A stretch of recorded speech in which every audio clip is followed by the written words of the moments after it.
Hello बच्चों, आज हम सॉल्व करेंगे कक्षा 10वीं के गणित का अनसॉल्व क्वेश्चन पेपर जो कि वर्ष 2022 में आया हुआ है।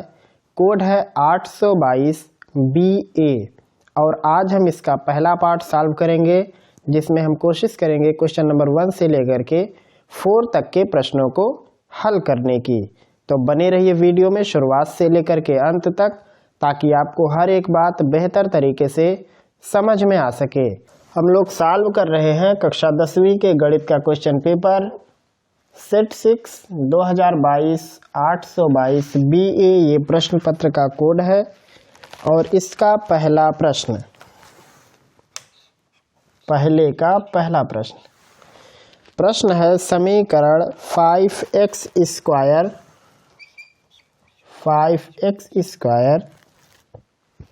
माइनस में 3x प्लस 2 = 0 के मूलों का योग है। ऑप्शन है 3/5 माइनस 3/5 और तीसरा ऑप्शन है 2/5, चौथा ऑप्शन है -2/5। इसमें कौन सही है ये निशान लगाना है। तो मूलों का योगफल निकालना है। मूलों का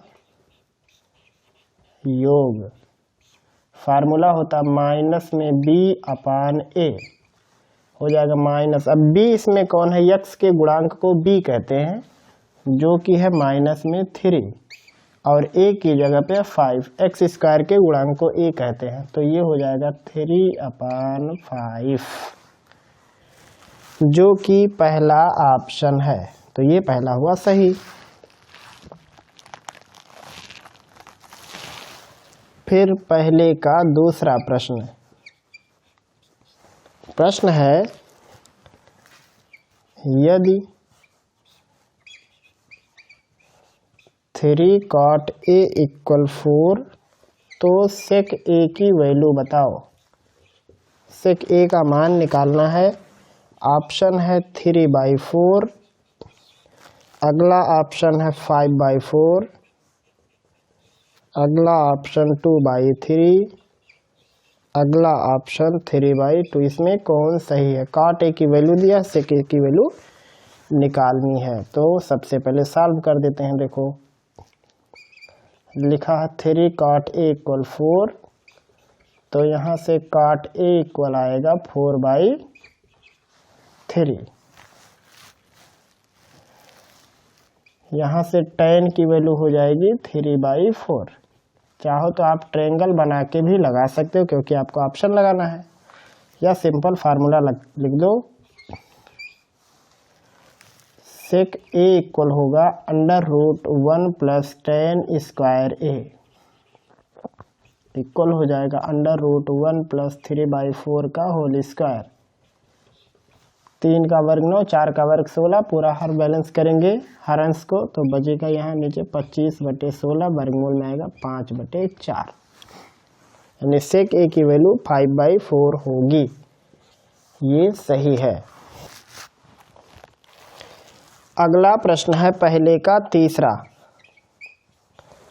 प्रश्न है x - y = 2, x + y = 2 इन दोनों का हल होगा। ऑप्शन है x = 0 y = 2, दूसरा ऑप्शन है x = y = 0, तीसरा है x = 4 y = 2, चौथा है x = -2 और y = 0। इन चारों में से कौन सही है। तो क्या करना है, आप इसको हल कर लो। विलोपन, वज्र गुणन, प्रतिस्थापन, जो मर्जी आपको जो पसंद आए। तो इन दोनों को जोड़ना है। +y -y कैंसिल, x में x जुड़ेगा 2x और 2 से 2 जुटेगा 4 हो जाएगा। देखो ऐसे x - y ये है 2 और x + y ये भी 2 है। इन दोनों को हल करेंगे तो कट के बचेगा 2x = 4 तो x बराबर आएगा 2। तो इन सभी ऑप्शन को आप ध्यान से देखो। पहले वाले में x की वैल्यू 0 है तो ये नहीं हो सकता। तीसरे में x की वैल्यू 4, ये भी नहीं हो सकता। ये चौथा वाला है x = 2, इसमें ऋण 2 है तो ये भी नहीं हो सकता। ऐसे अगर आपको y की वैल्यू निकालनी तो x की वैल्यू 2 रख दो, यहाँ पे मान लो 2 रख दिया तो दूसरे साइड जाके y की वैल्यू 0 हो जाएगी। तो किसी में भी रखोगे तो y की वैल्यू 0 ही आएगी। और x बराबर 2 आ गया तो y निकालने का जरूरत ही नहीं, क्योंकि इन चारों ऑप्शन में केवल यही है। अगला प्रश्न पहले का चौथा प्रश्न, 1 से 9 तक की प्राकृतिक संख्याओं का माध्य होगा। ऑप्शन है 3, 5, 8, 9। 1 से 9 तक की प्राकृतिक संख्याओं का माध्य कौन सा रहेगा? तो प्राकृतिक संख्या 1 से लेके 9 तक जोड़ना है।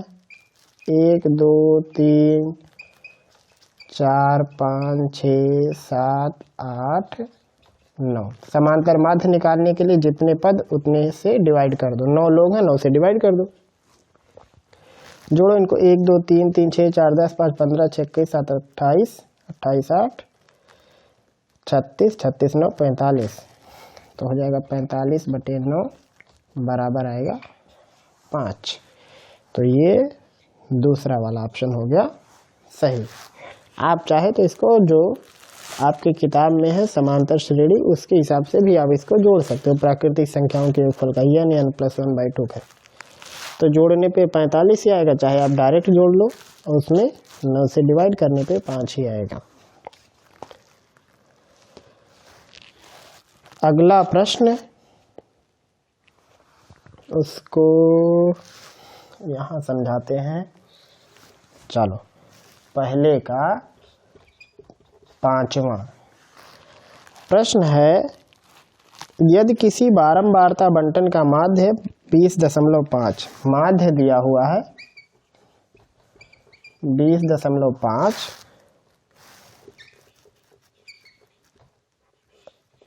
माध्यिका है 20, तो निकालना है बहुलक। और ऑप्शन दिया हुआ है, पहला ऑप्शन है 21.5, दूसरा ऑप्शन 17, तीसरा 19, चौथा 20.5। बहुलक निकालना तो फार्मूला क्या होता है देखो, बहुलक बराबर होता है 3 गुणे माध्यिका ऋण 2 गुणे समांतर माध्य। ये होता है फार्मूला। ये इससे पहले के किसी सेट में आया हुआ था कि निम्न में से कौन सही है, तो ऐसे 4 ऑप्शन थे। रख दो सारी वैल्यू। 3 माध्यिका की वैल्यू 20 दिया हुआ है, ऋण 2 गुणे समांतर माध्यिका 20.5, 20 × 60, ये हो जाएगा 41, घटाने पे आएगा 19। तो इस हिसाब से तीसरा ऑप्शन सही है। अंतिम प्रश्न, पहले का 6वां पार्ट। एक ट्रायंगल दिया हुआ है, छोटू सा बना देते हैं इधर। ट्रायंगल है ABC, इसमें एक समांतर रेखा खींची है PQ। इसमें दिया हुआ है कि यदि PQ अनुपात BC, PQ अनुपात BC यानी PQ/BC बराबर दिया है 1:3 यानी 1/3, तो पूछा है इसमें AP और PB का अनुपात होगा, यानी AP/PB की वैल्यू कितनी होगी, ये पूछा है। ये दिया PQ/BC 1/3, तो AP/PB कितना होगा। आसान सवाल है ये यहाँ लगा देते हैं, इसको मिटा देते हैं। ये यहाँ पे देखो सवाल में PQ/BC दिया हुआ, तो PQ क्या है, ये इस छोटे से ट्रायंगल की एक साइड है और BC बड़े ट्रायंगल की एक साइड है। तो दिया हुआ है PQ/BC, ये दिया है 1:3, तो आप इसको लिख सकते AP/AB, क्योंकि जब त्रिभुज समरूप हो तो संगत भुजाएं समान अनुपात में होती हैं। तो PQ/BC अगर लिखा तो हम AP/AB भी लिख सकते हैं। तो ये हो जाएगा AP, और AB को लिख सकते हैं AP + PB, AP + PB, इसे तिरछा गुणा करेंगे तो ये आएगा 3AP = AP + PB या 2AP इक्वल होगा PB या AP अपान PB बराबर आएगा 1/2 या AP अनुपात PB इक्वल 1/2। ये इसका उत्तर रहेगा। तो ऑप्शन देखते हैं कि नहीं। पहला ऑप्शन है 1/4 नहीं होगा, दूसरा ऑप्शन है 1/3 ये भी नहीं होगा, तीसरा ऑप्शन है 1/2 यही रहेगा, और चौथा ऑप्शन है 2/3। यानी ये जो आपका ऑप्शनल है ये तीसरा वाला ऑप्शन है। तो उम्मीद है कि आपको पहले के सभी 6 खंड समझ में आ गए होंगे, कैसे लगाना है ये भी समझ में आ गया होगा। तो अब आप इसे छापो अपने कॉपी पर।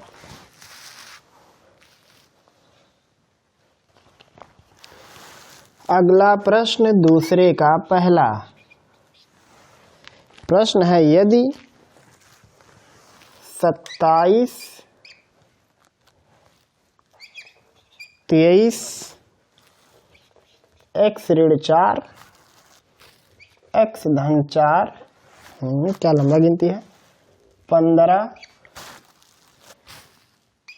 3 और 7, इन सभी का समांतर माध्य 15 है तो x का मान बताओ। तो इन सब का समांतर माध्य कैसे निकालेंगे? समांतर माध्य निकालने के लिए इन सभी को जोड़ना पड़ेगा।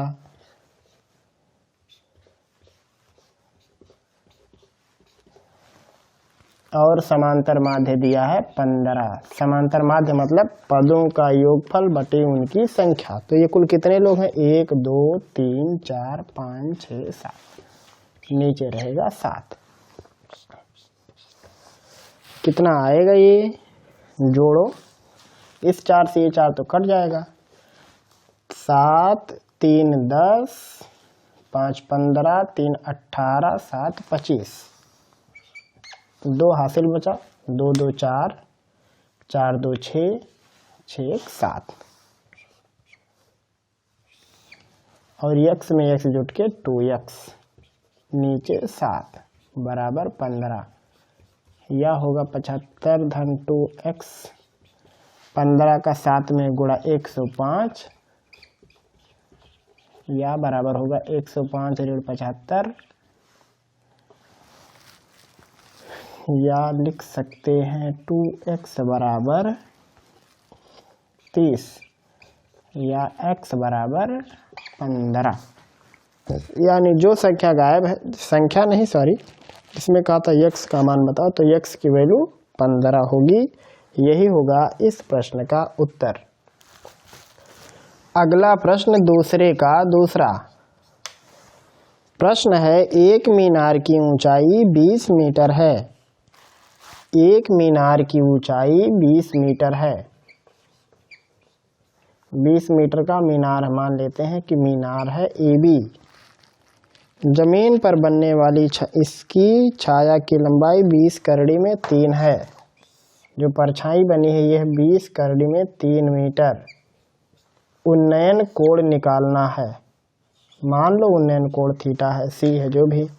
तो यहाँ पे आपको क्या लिखना है कि मीनार AB की ऊंचाई 20 मीटर, प्रतिबिंब या परछाई या छाया की लंबाई BC बराबर 20 करड़ी में 3 और उन्नयन कोण थीटा है। आपको tan थीटा यूज करना पड़ेगा। tan थीटा बराबर होगा लंब बटे आधार, ये हो जाएगा 20/20 करड़ी में 3, करड़ी 3 से 20 से 20 कैंसिल, 1 करड़ी में 3। ये हो गया tan थीटा, जो कि है वैल्यू tan 30 डिग्री की वैल्यू। तो थीटा बराबर होगा 30 डिग्री, यानी उन्नयन कोण 30 अंश है। उन्नयन कोण बराबर 30 अंश। ये हो जाएगा दूसरे के दूसरे खंड का उत्तर। अगला प्रश्न दूसरे का तीसरा प्रश्न है, 10 व्यक्तियों के भार का माध्य 45.65 है। उनके भारों का योगफल ज्ञात करो। तो दिया हुआ है व्यक्तियों की संख्या, व्यक्तियों की संख्या बराबर 10, और माध्य दिया है भार का माध्य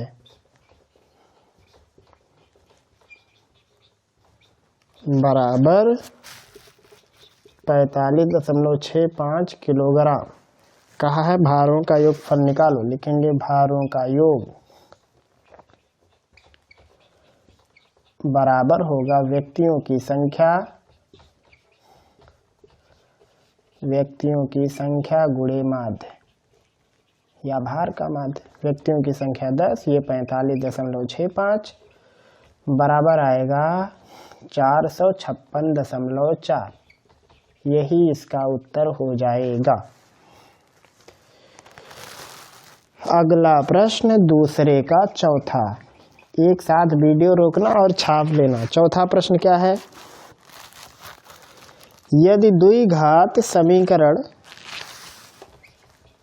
2x² - 5x + k बराबर 0 के मूल बराबर है तो k का मान बताओ। इसके मूल बराबर है तो क्या लिखेंगे? मूल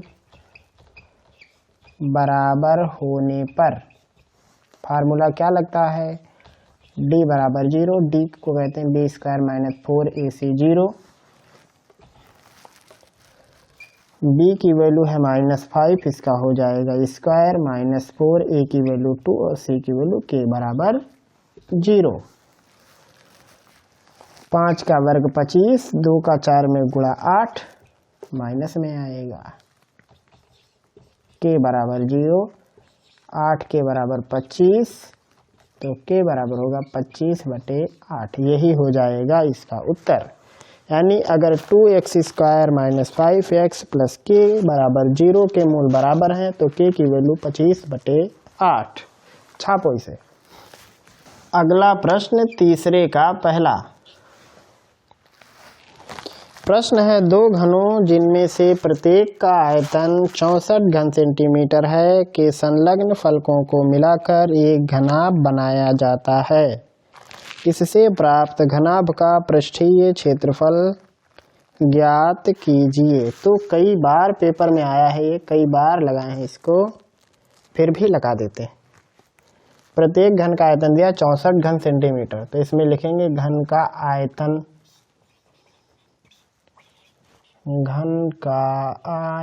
यानी वॉल्यूम 64 सेंटीमीटर क्यूब। तो इसकी भुजा निकालेंगे। घन की भुजा आयतन का क्यूब, जो ये है आयतन, इसका घनमूल निकालना क्यूब रूट।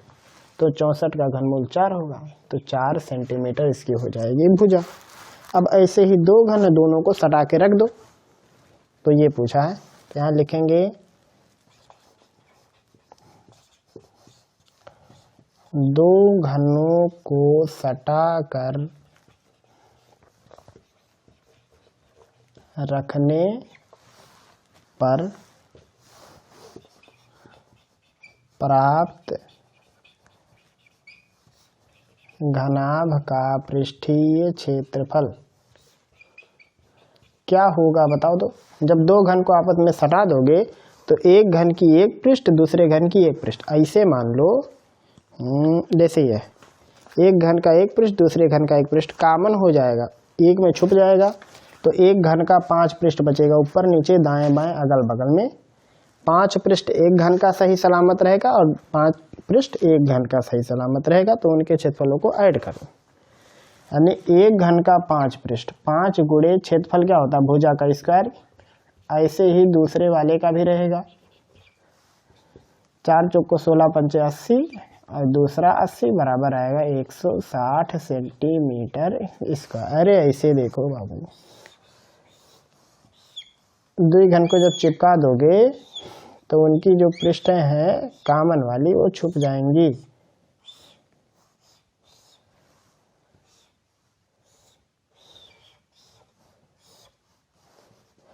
कुछ पृष्ठ जो ये वाला देखो, ये जो हिस्सा दिख रहा है ये हिस्सा दोनों में नहीं दिखेगा, ये छुप जाएगा, ये गायब हो जाएगा। उसके बाद 5 पृष्ठ इसका 5 पृष्ठ इसका बचेगा। वो उसका क्षेत्रफल हो जाएगा। एक पृष्ठ का क्षेत्रफल क्या होगा, भुजा स्क्वायर। 5 2 बचेंगे तो 5 गुणे भुजा स्क्वायर, एक का दूसरे का, दोनों मिला के ऐड।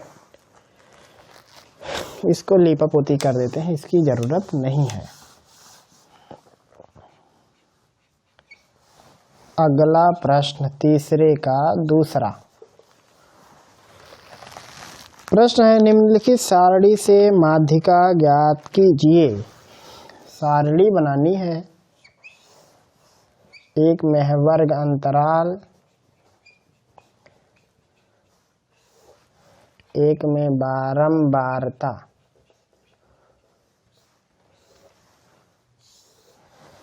वर्ग अंतराल है 0 से 10, 10 से 20, 20 से 30, 30 से 40, 40 से 50 और 50 से 60। बारंबारता है 7, 12, 18, 15, 10 और 3। माध्यिका निकालना है तो एक टेबल आगे बढ़ा देना है बस। इसमें रहेगा संचयी बारंबारता।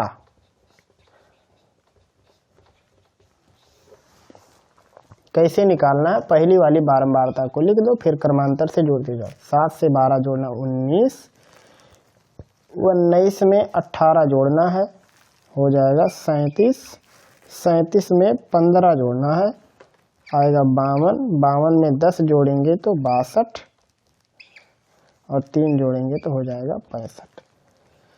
अब जो सबसे लास्ट में आता है उसे कहते हैं n, जो सबसे लास्ट है।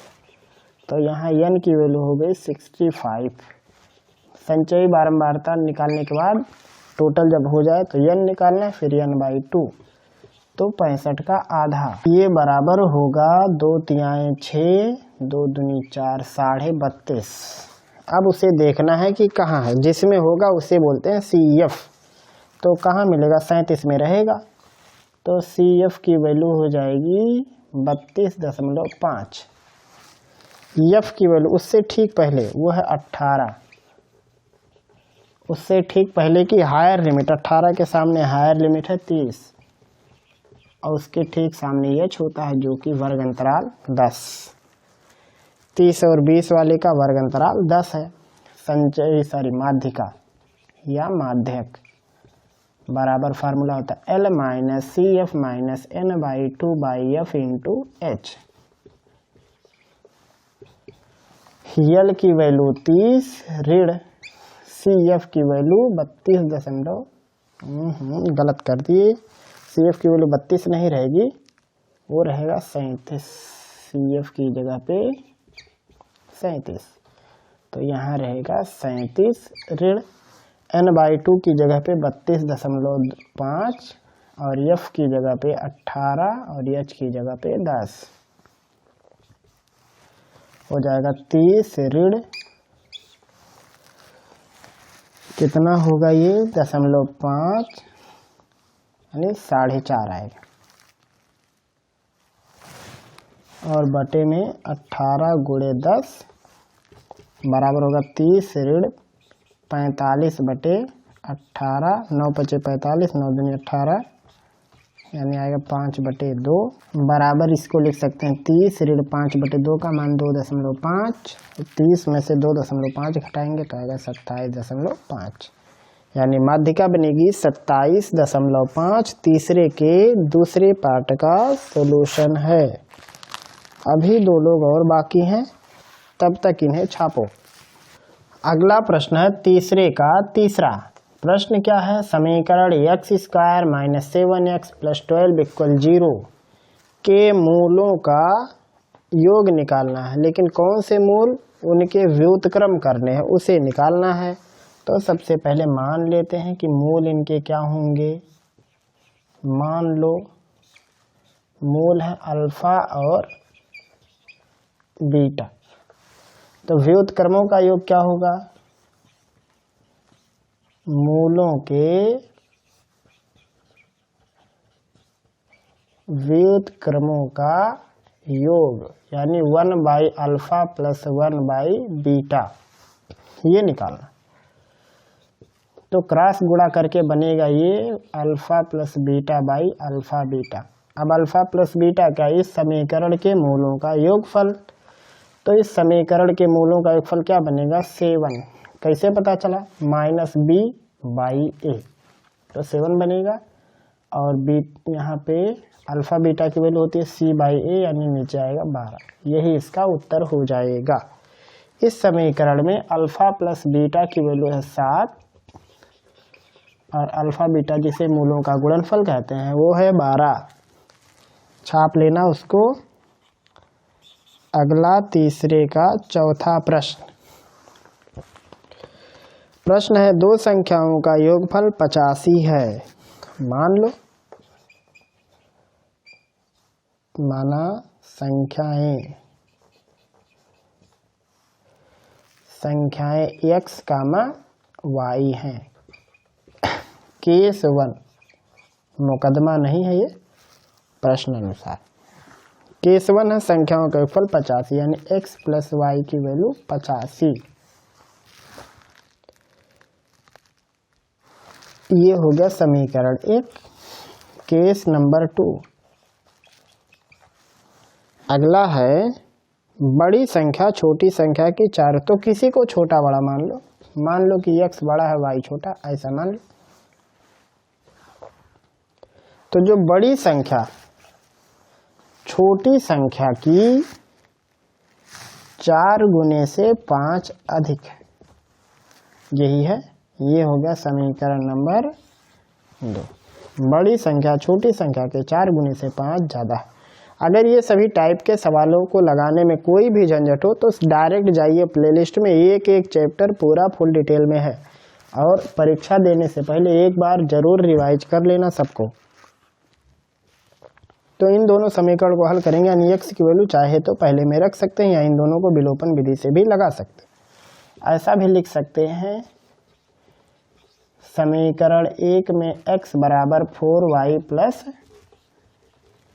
5 रखने पर, जब रख दोगे x की जगह पे 4y प्लस 5, तो y पहले से है और बराबर है 85, यही था पहला। 4y में y जुड़ के हो जाएगा 5y और 85 5 90, सॉरी इधर 5 उस साइड जाके घटेगा 80, तो y बराबर आएगा 16, यानी छोटी गिनती है 16। समीकरण 2 में रख दो। समीकरण 2 में y बराबर 16 रखने पर, तो x बराबर है 4 इंटू वाई की जगह पे 16 प्लस 5, 16 चौको 64 5 69। तो उत्तर में क्या आया, छोटू से बॉक्स में लिख देते हैं, छोटी संख्या 16 और बड़ी संख्या 69। तो ये हुआ क्वेश्चन नंबर 3 का थर्ड और फोर्थ पार्ट। छापो इसको। अगला सवाल चौथे का पहला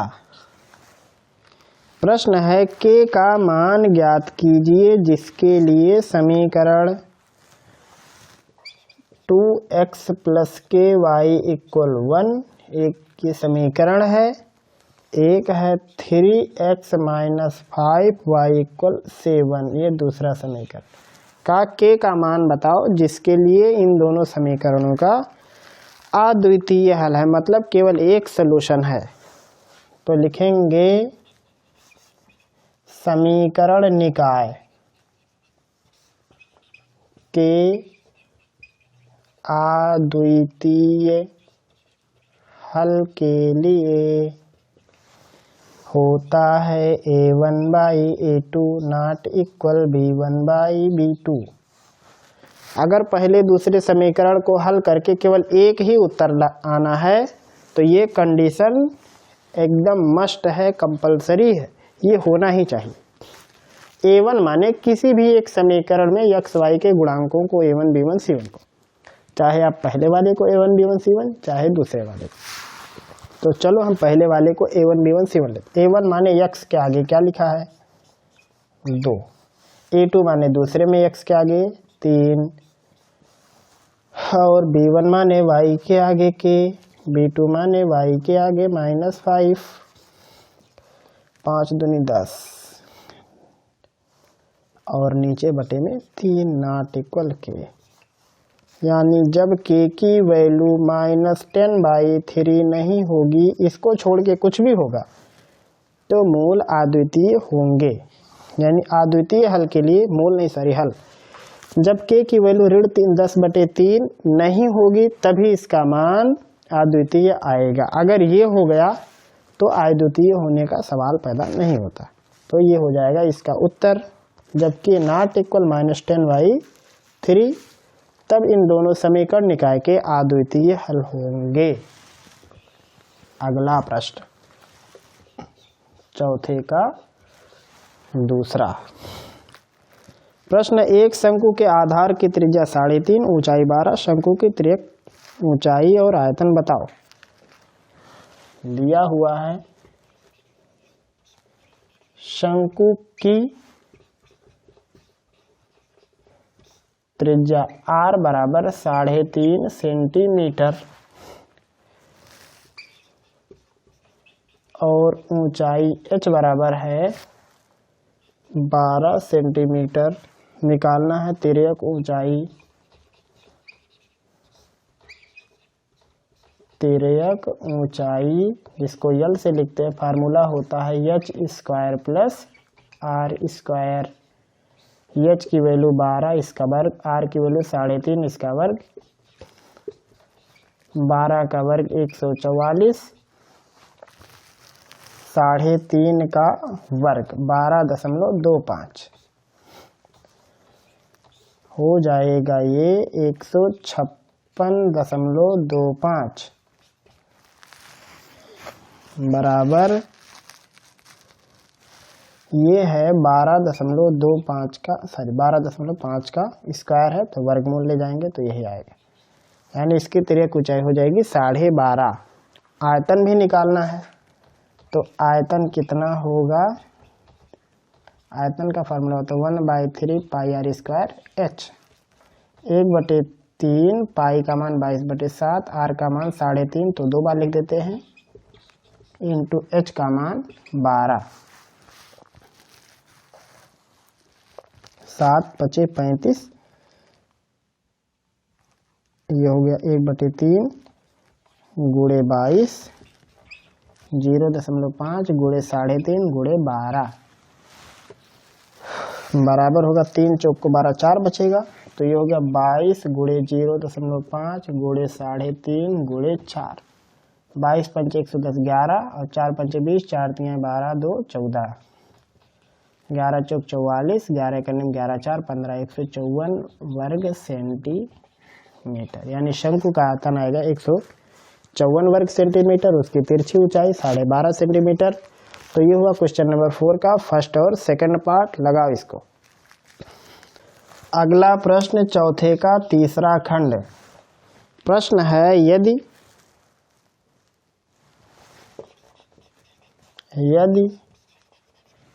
tan A बराबर cot B तो सिद्ध करना है A + B बराबर 90 डिग्री, ये सिद्ध करना है। कोनो बात नहीं है, लगा देते हैं इसको। दिया tan A बराबर cot B, tan A बराबर cot B, किसी एक को कन्वर्ट कर दो। जैसे tan A को लिख सकते हैं cot 90 डिग्री माइनस A, ऐसा समझ लो, या फिर इसको बदल दो, चाहे जिसको बदल दोगे आ जाएगा, फर्क नहीं पड़ेगा।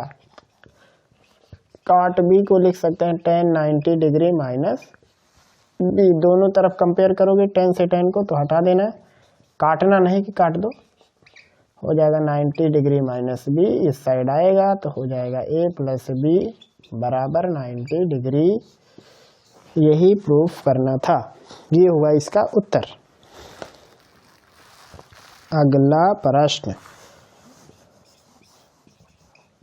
चौथे का चौथा प्रश्न है, यदि बिंदु A के निर्देशांक ज्ञात करो जहां AB एक वृत्त का व्यास है। डिजाइन बना देते हैं। AB एक वृत्त का व्यास है, A का निर्देशांक निकालना है जिसका केंद्र है 2, -3, मान लो ये पॉइंट O है, और B का निर्देशांक दिया है 1,4। तो A का निर्देशांक निकालना है। तो यहाँ पे लिखेंगे चूंकि AB वृत्त का व्यास है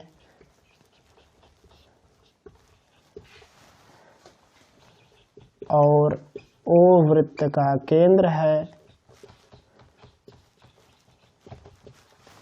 इसलिए OAB का मध्य बिंदु है, क्योंकि वृत्त का केंद्र व्यास का ठीक बीचों बीच में होता है। लिखेंगे इसलिए O के निर्देशांक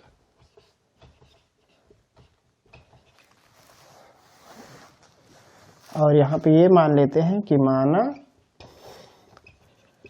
A के निर्देशांक